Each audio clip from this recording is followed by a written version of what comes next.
کہتے ہیں قسمت انسان کو وہاں لے جاتی ہے جہاں جانے کا اس نے کبھی سوچا بھی نہ ہو۔ حورین نے بھی کبھی نہیں سوچا تھا کہ ایک عام سی رات اس کی زندگی بدل دے گی۔ وہ صرف اپنی بیمار ماں کے لیے دوائی لینے نکلی تھی، لیکن چند لمحوں کے بعد اس کے سامنے شہر کا سب سے بڑا خطرناک آدمی خون میں لت پت کھڑا تھا، اور یہی وہ لمحہ تھا جب محبت اور خطرہ ایک ساتھ اس کی زندگی میں داخل ہوئے۔ صرف 22 سال کی تھی، اس کی دنیا بہت چھوٹی تھی۔ بیمار ماں، ریٹائر والد اور ایک چھوٹا بھائی جو بھی کالج میں پڑھتا تھا۔ گھر کے حالات اچھے نہیں تھے، اس لیے وہ صبح اسکول میں بچوں کو پڑھاتی، شام کو ٹیوشن لے کر گھر کا خرچ پورا کرتی۔ ماں نے آہستہ آواز میں کہا، بیٹا دوائی ختم ہو گئی ہے۔ حورین فوراً مسکرا دی اور بولی کہ ماں میں ابھی لے کے آتی ہوں۔ اپنا بیگ اٹھایا اور گھر سے نکل گئی۔ رات کے 10 بج رہے تھے، پوری میں بارش مسلسل ہو رہی تھی، سڑک تقریباً سنسان تھی۔ حورین تیزی سے چل رہی تھی، اسے صرف یہی فکر تھی کہ امی انتظار کر رہی ہوں، لیکن اسے کیا معلوم تھا چند لمحوں بعد اس کی زندگی ہمیشہ کے لیے بدلنے والی ہے۔ اس شہر کے دوسرے حصے میں اذلان شاہ، ایک بہت اباس اور خطرناک شخص، گاڑی میں بیٹھا ہوا تھا۔ بہت سے لوگ اسے مافیا باس کہتے تھے، لیکن حقیقت صرف اتنی سی تھی کہ اس نے اپنے خاندان کو بچانے کے لیے ایک ایسی دنیا میں قدم رکھا جہاں سے واپس آنا آسان نہیں تھا، جہاں ہر دشمن ہر وقت اس کی جان کے پیچھے ہوتے تھے، اور آج بھی وہ اسی کا انتظار کر رہے تھے۔ اذلان شاہ کی گاڑی تیز رفتاری سے شہر کی سنسان سڑک پر بڑھ رہی تھی کہ اچانک پیچھے سے 2 بلیک گاڑیاں نمودار ہوئیں۔ ڈرائیور گھبرا گیا۔ سر، وہ لوگ ہمارا پیچھا کر رہے ہیں۔ اذلان نے شیشے میں دیکھا، اس کے چہرے پر کوئی خوف نہیں تھا، صرف خاموشی تھی۔ اس نے آہستہ سے کہا، جانتا تھا میں، وہ ضرور آئیں گے۔ گاڑی کے سامنے اچانک ایک ٹرک آ کر رک گیا۔ ڈرائیور نے فوراً بریک لگائی۔ اسی لمحے 4 مسلح آدمی گاڑی کو گھیر چکے تھے۔ اذلان کے محافظ باہر نکلے۔ چند لمحوں میں فائرنگ شروع ہو گئی۔ بارش مسلسل بڑھ رہی تھی اور پوری سڑک جنگ کا میدان بن چکی تھی۔ اذلان موقع دیکھ کر گاڑی کا دوسرا دروازہ کھول کر نکلا اور دوسری طرف سے فرار ہو گیا۔ حورین ابھی میڈیکل اسٹور سے نکلی تھی کہ اچانک اسے سڑک کے کنارے ایک شخص گرتا ہوا نظر آیا۔ کالے سوٹ پر بارش کے قطرے تھے، کندھے پر چوٹ لگی ہوئی تھی، وہ مشکل سے کھڑا تھا۔ حورین ایک لمحے کے لیے ڈر گئی، اس کے دل میں خوف بیٹھا، لیکن انسانیت کے ناطے خوف پر قابو پایا اور اس کے قریب گئی۔ آپ ٹھیک ہیں؟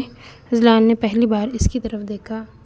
اس کی آنکھوں میں نہ لالچ تھا نہ ڈر، صرف فکر تھی۔ انسانیت کے ناطے نے اس کا کندھا پکڑا اور اسے کہا، چلیے سر، سامنے کلینک ہے۔ اذلان نے کمزور آواز میں کہا، تم نہیں جانتی، میری مدد کرنا تمہارے لیے خطرناک ہو سکتا ہے۔ حورین ہلکا سا مسکرائی، میں صرف ایک زخمی انسان کی مدد کر رہی ہوں۔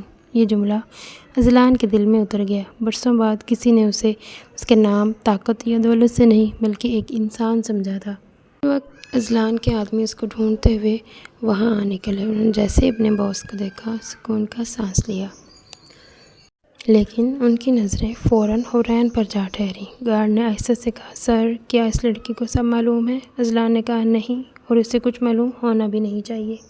گاڑی آہستہ آہستہ آگے بڑھ گئی۔ حورین نے ایک بار بھی مڑ کر نہیں دیکھا، لیکن اذلان وہ اسے دیکھ رہا تھا۔ اس نے اپنے سے قابل اعتماد آدمی سے ایک جملہ کہا، اس لڑکی کا نام، اس کے بارے میں سب کچھ معلوم کرو۔ حورین خاموشی سے گھر کی طرف چل گئی۔ بارش اب بھی ہو رہی تھی، اس کے ذہن میں بار بار یہی آ رہا تھا۔ حورین گھر پہنچی، اس کی ماں دروازے پر اس کا انتظار کر رہی تھی۔ بیٹا، اتنی دیر کیوں لگا دی؟ حورین مسکرائی اور کہا کہ امی، راستے میں ایک زخمی آدمی مل گیا تھا۔ ماں نے فوراً پوچھا، تم نے اس کی مدد کی؟ جی امی۔ ماں نے اس کے سر پہ ہاتھ رکھا، اللہ ہمیشہ تمہیں دوسروں کے لیے آسانی دینے والا بنائے۔ دوسری طرف اذلان اپنی وسیع و عریض حویلی پہنچ چکا تھا۔ گھر کے تمام ملازم پریشان کھڑے تھے۔ ذاتی ڈاکٹر کو فوراً بلایا گیا۔ اس نے علاج شروع کیا۔ اگر 10 منٹ اور دیر ہو جاتی تو بہت زیادہ خون بہہ جانا تھا۔ اذلان خاموش تھا، اس کے ذہن میں صرف ایک چہرہ تھا جس نے اس کی جان بچائی تھی۔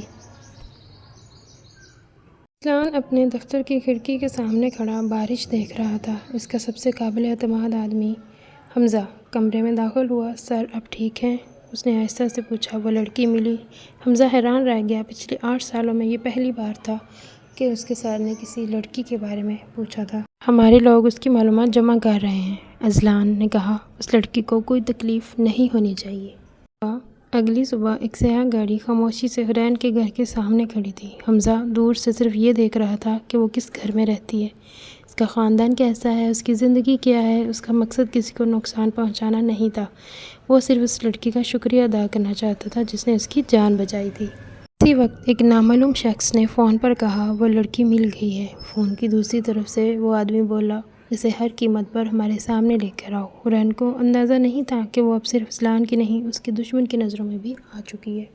اگلی صبح رات کی بارش کے بعد موسم خوشگوار تھا۔ حورین نے اپنی ماں سے دعا لی اور ہمیشہ کی طرح اسکول جانے کے لیے نکل چکی۔ وہ نہیں جانتی تھی کہ کوئی خاموشی سے اس کا انتظار کر رہا ہے۔ سڑک کے دوسری طرف بلیک صف خاموشی سے کھڑی تھی۔ اذلان پچھلی سیٹ پر بیٹھا حورین کو دیکھ رہا تھا۔ اس نے پہلی بار اسے دن کی روشنی میں دیکھا تھا، سادہ لباس، پرسکون چہرہ اور لمحہ آنکھوں میں عجیب سی معصومیت۔ حمزہ نے آہستہ سے کہا سر اس کا نام حورین ہے۔ اسکول کی چھٹی کے بعد حورین بازار جا رہی تھی۔ اچانک اس کے ہاتھ سے کتابیں زمین پر گر گئیں۔ وہ جھک کر انہیں اٹھانے لگی۔ اسی لمحے ایک دوسرا ہاتھ بھی اس کے تمام کتابوں کی طرف بڑھا۔ حورین نے چونک کر دیکھا تو وہی شخص جس کی جان بچائی تھی وہ آپ۔ اذلان نے کتابیں اس کی طرف بڑھائیں اور اسے شکریہ کہا تو حورین نے بولا کہ شکریہ کہنے کی کوئی ضرورت نہیں۔ اذلان نے پہلی بار کسی کے سامنے دل سے مسکرایا۔ ہر کوئی فرض نہیں نبھاتا۔ چند لمحے خاموشی کے بعد اس نے اس سے پوچھا کیا میں آپ کو ایک کافی پلا سکتا ہوں صرف شکریہ کہنے کے لیے؟ لیکن وہ نرم لہجے میں بولی کہ نہیں، میری ماں میرا انتظار کر رہی ہوگی، مجھے دیر ہو رہی ہے۔ اذلان مسکرایا اور کہا میں سمجھ سکتا ہوں۔ یہ جواب سن کر حورین تھوڑا حیران ہوئی۔ اسے لگا شاید یہ شخص ضد کرے گا، لیکن وہ خاموشی سے پیچھے ہٹ گیا۔ اسی وقت شہر کے ایک پرانے گودام میں اذلان کے دشمن جمع تھے۔ ایک شخص نے حورین کی تصویر میز پر رکھی اور کہا یہ لڑکی ہے جس نے اس کی جان بچائی تھی، اذلان کی کمزوری۔ دوسرا آدمی مسکرایا اور کہا کہ ایک خطرناک منصوبہ بنانا شروع کرتے ہیں۔ حورین کو بالکل اندازہ نہیں تھا کہ دو اجنبی آدمی اس کا پیچھا کر رہے ہیں۔ وہ بے فکری سے اپنے گھر کی طرف جا رہی تھی، لیکن چند قدم پر وہ آدمی بھی اپنی رفتار بڑھا دیتے۔ ایک نے آہستہ سے کہا بس تھوڑا اور، سنسان گلی شروع ہونے والی ہے۔ حورین کو محسوس ہوا کہ جیسے کوئی اس کے پیچھے چل رہا ہو۔ اس نے دیکھا لیکن سڑک خالی تھی، صرف دو آدمی تھے۔ حورین کے دل کی دھڑکن تیز ہو گئی، اس نے بھی اپنی رفتار تیز کر دی۔ اس وقت حمزہ کا فون بجا۔ سر، دو مشکوک آدمی حورین کا پیچھا کر رہے ہیں۔ اذلان فوراً اپنی کرسی سے اٹھا، اس کے چہرے کی خاموشی غائب ہو گئی۔ گاڑی نکالو ابھی۔ حورین ابھی گھڑی میں داخل ہوئی ہی تھی کہ بلیک صف تیزی سے آ کر اس کے سامنے رکی۔ دروازہ کھولا، اذلان باہر نکلا۔ دونوں آدمیوں نے ایک دوسرے کو دیکھا اور پھر پیچھے ہٹ گئے۔ انہوں نے اذلان کو پہچان لیا تھا۔ کچھ وہ بغیر کچھ کہے وہاں سے واپس چلے گئے۔ حورین خود حیران تھی کہ آپ یہاں؟ اذلان نے پرسکون لہجے میں کہا آپ خطرے میں تھی۔ حورین نے فوراً پوچھا خطرہ؟ کیسا خطرہ؟ وہ کہتے یہ سب آپ کی وجہ سے ہوا ہے۔ وہ جانتا تھا وہ اگر سچ بتا دیتا تو وہ اس سے نفرت کرے گی۔ کچھ لمحے خاموشی رہی، پھر حورین نے آہستہ سے کہا شکریہ، اگر آپ نہ دے تو شاید میں بہت ڈر جاتی۔ یہ پہلا موقع تھا کہ اذلان کا کسی نے دل سے شکریہ ادا کیا تھا۔ اسی رات شہر کے ایک اندھیرے گودام میں ایک شخص نے حورین کی تصویر سامنے رکھی اور کہا آج وہ بچ گئی لیکن ہمیشہ نہیں بچے گی، اب کھیل شروع ہوگا۔ اور اسی لمحے حورین کی زندگی کا سب سے خطرناک باب کھلنے والا تھا۔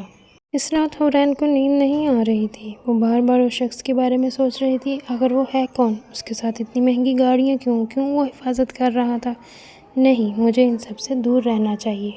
اذلان پوری رات اپنے دفتر میں کھڑا شہر کی روشنیاں دیکھ رہا تھا۔ حمزہ نے خاموشی توڑی۔ سر، اگر دشمنوں کو پتہ چل گیا کہ آپ اس لڑکی کی فکر کرتے ہیں تو وہ اسے نقصان پہنچانے کی کوشش کریں گے۔ اذلان نے جواب دیا اسی لیے اسے معلوم نہیں ہونا چاہیے کہ میں کون ہوں۔ اگلے دن ہمیشہ کی طرح حورین بچوں کو پڑھا رہی تھی۔ بچے ہنس رہے تھے، کلاس روم خوشیوں سے بھرا تھا، لیکن حورین کھڑکی سے بار بار باہر کی طرف دیکھ رہی تھی جیسے وہ کسی کا انتظار کر رہی ہو۔ حورین جیسے ہی گھر پہنچی تو دروازے کے باہر سفید پھولوں کا ایک گلدستہ پڑا تھا، ساتھ ایک چھوٹا سا کارڈ بھی تھا۔ اس پہ صرف ایک جملہ لکھا تھا اس رات میری جان بچانے کے لیے شکریہ۔ نہ کوئی نام، نہ کوئی پتہ۔ اس کے چہرے پہ بے اختیار مسکراہٹ ہو گئی، یہ وہی ہوگا۔ اسی وقت حمزہ تیزی سے اذلان کے کمرے میں داخل ہوا۔ سر، بری خبر ہے، دشمنوں کو پتہ چل چکا ہے کہ اس رات حورین نے آپ کی مدد کی تھی۔ کمرے میں خاموشی چھا گئی۔ اذلان کی مٹھی مضبوطی سے بند ہو گئی۔ اس نے آہستہ مگر پرعزم لہجے میں کہا اب اس کی حفاظت میری ذمہ داری ہے۔ اسی رات حرین کے گھر کے سامنے ایک کالی گاڑی خاموشی سے آ کر رکی۔ اس کے اندر بیٹھا انسان خاموش نظروں سے دیکھ رہا تھا۔ اس نے فون اٹھایا اور کہا، کل صبح کھیل شروع ہوگا۔ حرین اپنے کمرے میں سکون سے سو رہی تھی۔ اس کو بالکل اندازہ نہیں تھا کہ اس کے ساتھ کیا ہونے والا ہے، کہ اس کی زندگی ہمیشہ کے لیے بدلنے والی ہے۔ آج کی قسط کا اختتام یہیں پہ کرتے ہیں۔ مزید اگلی قسط کے لیے جڑے رہیے ہمارے ساتھ، چینل کو سبسکرائب کیجیے، لائک کیجیے، شیئر کیجیے اور اگلی قسط کا انتظار کیجیے۔ شکریہ۔